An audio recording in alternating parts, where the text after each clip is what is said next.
Hello and welcome to part 2 of my audiobook series. If you missed part 1, I will link it up above for you. In part 1, I discussed with you how to get into audiobook reading, how to develop that skill. And in this video, I am going to be talking to you about how and where to find audiobooks for you to listen to, because I do appreciate it's a little bit of a minefield. There's lots and lots of options available and you may not really know which one is the right one for you. So let us get into it. I'm going to start off with the obvious. There is, of course, Audible. Audible, owned by Amazon, probably the biggest audiobook store that exists, and it's available basically everywhere, I think. I have a link down in my description. It's an affiliate link. If you click that, you can get a free trial and I will get a little bit of commission. So if you're interested in that and you haven't tried Audible before, feel free to click on that one if you like. But Audible is just a place where audiobooks live, and you can buy audiobooks through Audible in multiple different ways, and it's really the multiple different ways that I want to discuss with you, because I think everybody knows that Audible exists, but you may not know a few of these tricks on how to get audiobooks through Audible a little bit more cheaply. So I'm going to be talking about prices in the UK because that's where I am. I'm sorry, anyone who is anywhere else, I don't know what the prices are there. It's really difficult to find that out online because I always just get rediverted back to the UK Audible. But if I can find any of the other prices, then I will pop them in during editing. So the traditional way to get audiobooks through Audible is just using a monthly subscription. So you pay whatever it is, $7.99 per month, and you get a credit, and that credit can be used to purchase one audiobook. That audiobook then gets added to your library and you then own that audiobook. Same way as if you go to a shop and buy a book, you can put it on your shelf and that is then your book, and you can get it out and read it whenever you feel like. It's the same thing with Audible. It goes into your Audible library and it's there for you. Now, you don't have to always have it downloaded and taking up space on your devices, but it's always there for you to access when you want it. Along with your subscription, you're also able to access lots of Audible originals that are free as long as you've got a subscription. You don't own those. It's kind of like borrowing them from a library, which I'll come back to. But you do have access to those as well, as long as you've got that subscription. And also, Audible have recently introduced the Audible Plus catalogue, which again just includes a whole ton of audiobooks. They rotate pretty regularly, I think, and you can access those as well. And as long as they are in the Plus catalogue, you can access them as long as you've got a subscription. Again, you don't own those audiobooks, but you can access them and listen to them. So that's kind of the traditional way of getting audiobooks from Audible. But there are actually other membership options available on Audible that aren't necessarily advertised very well. I think it's probably because it's not as economical for them, because it's actually cheaper for you, the listener. So I'm going to leave a link down in the description for you that will take you to the list of these plans, but I am going to run through them very, very quickly with you as well. So as I mentioned, there's the usual $7.99 per month, which gives you 1 credit. You can also do an Audible Premium Plus 2 credit option, which is $14.99 per month, gives you 2 credits. That doesn't actually save you any money by comparison. It's just a good option if you know you're going to want more than 1 credit a month. Then there's the Audible Premium Plus 12 credit option, which is $69.99, which gives you 12 credits all in one go at the beginning, and ideally it's supposed to last you a year, but you don't have to use it in a year. You're allowed to renew whenever you want. And then there's the 24 credit option, which is the one that I sign up for, which is £109.99 per year. Again, you can get it more often than once a year if you end up really loving audiobooks like I do. You don't necessarily have to, because I'm going to show you some other ways to get audiobooks, but this is the best value option because you get 24 credits for essentially £110, which works out at about £4.58 per credit, which is obviously cheaper than £7.99, which is the monthly credit amount. And the 12 credit option is basically £70 for 12 credits. That works out as £5.83. So that is the cheapest way to go if you know that you're going to be regularly listening to audiobooks. Of course, I wouldn't recommend signing up for 24 credits straight away if you're still getting used to audiobooks, but if you're super into audiobooks already and you're sick of having to pay £7.99 per month for just 1 credit or £14.99 per month for 2 credits, then these are some good options that don't get spoken about particularly often. And as I say, you can renew that. So if you blow through those 24 credits like I have done, then you can go ahead and renew early if you would like to.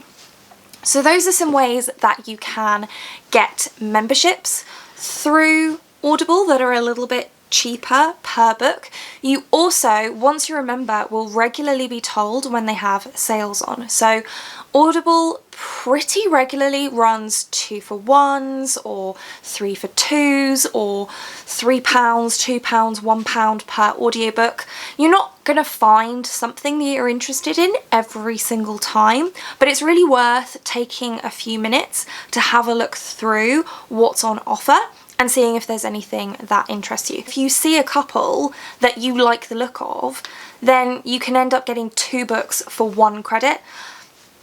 Or if they're doing a 3 for 2, then 3 books for 2 credits, etc. and so on. The other way that you can use Audible to get audiobooks even cheaper is when you bundle together an audiobook and an ebook. So if you like to read via ebook, or you know that you're going to want to immersion read that particular book and you don't have the physical copy and you don't want to buy the physical copy, then you could look at the ebook, and sometimes you can add Audible narration to the ebook for cheaper. So sometimes it might be add Audible audiobook for £1.99 when you're buying the ebook. So it's always worth checking before you hit that button to use a credit on an audiobook.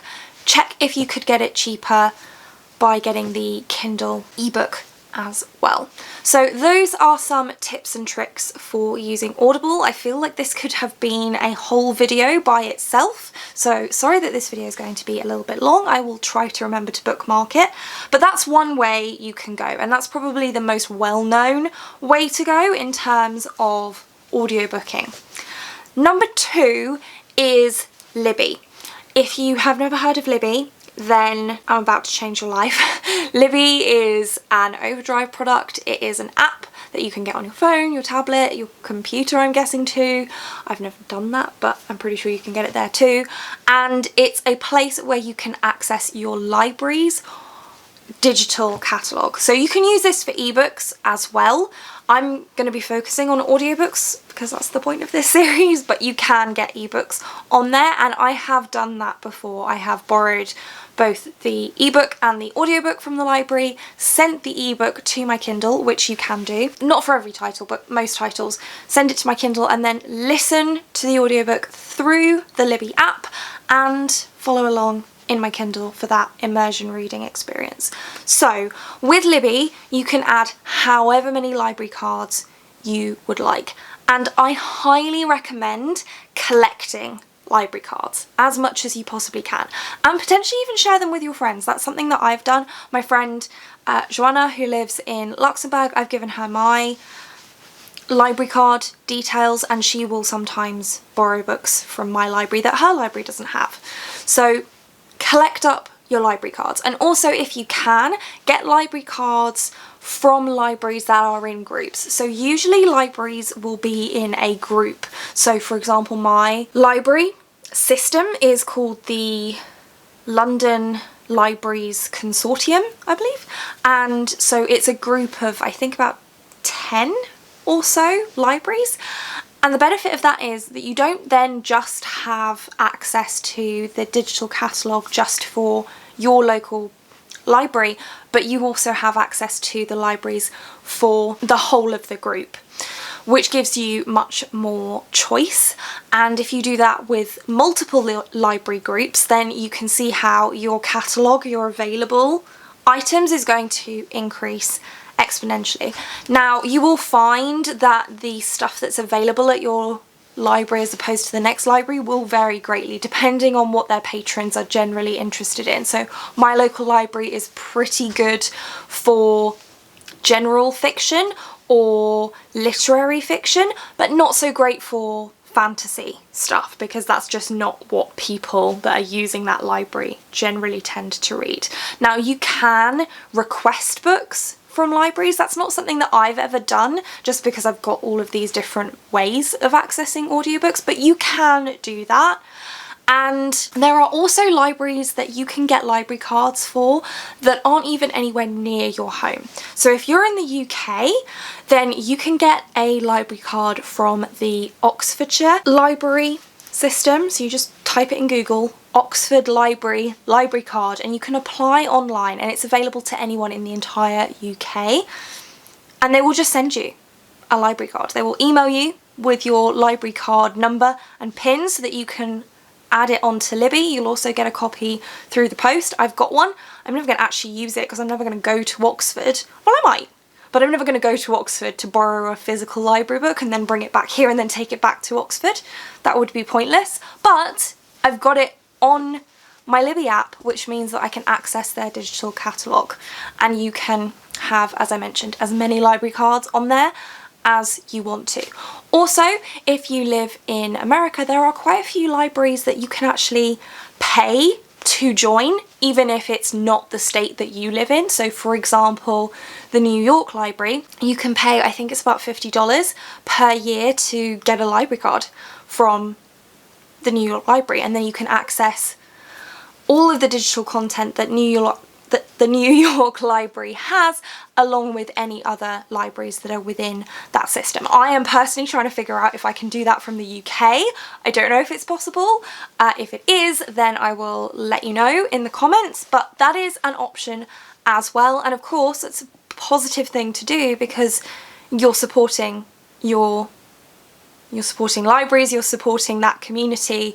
So libraries, yay for libraries. And that is the vast majority of my audiobooking comes from borrowing books from the library through Libby. The next option is Scribd, which is another one that is probably pretty popular and that most people have heard of. Scribd works quite similarly to Audible, except that you don't own any of the books that you read from there. So again, I think it's $7.99 per month, and the difference is that you can listen to as many, I'll come back to that, as many books as you want each month for that subscription fee. You don't get to keep any of the books, but it's basically exactly the same as the library, except you're paying for it, which I'm not opposed to. The one slightly irritating thing, well, actually two slightly irritating things about Scribd or Scribd, I'm never sure. Either way, the first slightly annoying thing is that because of licensing agreements and things, sometimes after you've read a certain amount of books in the month, usually somewhere around the 3 or 4, it will start saying that the books aren't available. The popular ones that you're probably wanting to read aren't available until the next month. One way around that has kind of worked for me so far, but it is a little bit intermittent, is if you download them onto your phone before you start listening to them, then they're already on your phone and you should be able to listen to them at that point. I don't think that's a consistent solution, but recently I've been finding that has been working. But that's just something to be aware of. It's not really unlimited, even though they advertise it as unlimited. Sometimes it gets blocked. The other slightly annoying thing about Scribd is that the speed controls aren't quite as sensitive as on Audible and on Libby. On Audible and Libby you can increase your speed by 0.05 increments, so it's really, really specific, and that's a really good way, as I mentioned in my first video, to gradually increase your speed to develop your audiobook listening skills. With Scribd you don't really have that option. I'll tell you what the increments are. So you've got 0.8, then 1, 1.2, 1.5, 1.8. So those aren't too bad, and then 2, 2.5, and then 3. So it's not awful, but it's just not as sensitive as Audible and Libby are, and so possibly not quite so beginner friendly. Or it's not beginner friendly because you can listen at 1x speed, and that's probably where you're going to start out, but as you're starting to increase your speeds, it's not as sensitive, so not quite as useful in that way. Another option if you are in the UK or mainland Europe is BookBeat. Very similar premise again. Once again, I think it's $7.99 for 1 credit. I think that's the only option that they have available at the moment, but their catalogue is pretty good. The only reason I don't use them is, again, they are very limited in terms of their speed settings, and at the moment they only go up to 2x speed, which for me isn't fast enough. But I'm going to be keeping an eye on it, because once they offer above 2x speed, so once they offer 2.5 speed, I will probably go back to having a subscription with them, because their catalogue is actually really good. And again, it works in a very similar way to Scribd in that you can listen to as many books as you want, you just don't then own those books. And then there are a couple of services that I know exist, are slightly more US based, and that I haven't used for that reason. They're more expensive because they're US based, and those are Libro FM, which is a great one because it supports small indie bookshops, so that's a really good one to try out if you have that option available. As I say, I haven't really used it because I'm in the UK. I'm not really sure how it would work here, or if it would work. I presume so, but it's like $14.99 I think for 1 credit, so just much more expensive. And the other one is audiobooks.com. Same thing again, just more expensive, but works in exactly the same way as Audible does. So those are some options for you on finding audiobooks. You can also use Kindle Unlimited. There are some audiobooks available through that, I believe, but I've never really found anything through there that I've been interested in listening to, and because I have Audible, I don't really feel the need. But I tend to find that mixing and matching between the 3 services that I use, which are Audible, Libby and Scribd, allows me to access everything that I would want to access as cheaply as possible. So hopefully that's helpful. Hopefully those are some good options. If you have any other options, please do drop them down in the comments below, particularly if you're international and you know something that's a little bit more local to you that I haven't spoken about. That would be really great. Share your ideas with each other. Hopefully you found a helpful tip in here somewhere, and I will be back with part 3 where I'll be talking about how to incorporate audiobook reading into more parts of your day so that you can increase the number of books that you are reading if you would like to do that. And that's it for this one. Thank you so much for watching. If you like this video and want to see more like this from me, then do think about hitting that subscribe button, and I hope to see you here again soon. Thanks!